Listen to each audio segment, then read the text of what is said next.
আমাদের ৭৯তম বছর। আমাদের এবছর থিম হচ্ছে ঐতিহ্যের লড়াই।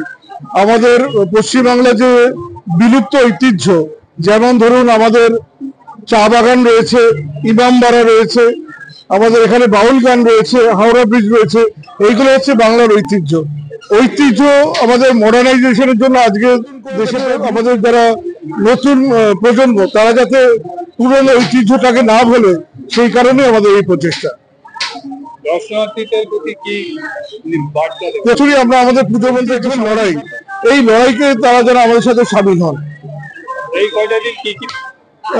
আমাদের মূলত যেটা হয় সেটা হচ্ছে আমরা নবমীর দিন এখানে অন্নকূট করি এবং প্রায় ১,৫০০ মানুষ এখানে আসেন, আমাদের সেই অন্নকূটে তারা থাকেন এবং সারা বছর ব্যাপী আমরা কিছু না কিছু সামাজিক অনুষ্ঠান এই ক্লাবের মাধ্যমে করতেই থাকি। মোহন বসু, আমি এই ক্লাবের প্রেসিডেন্ট।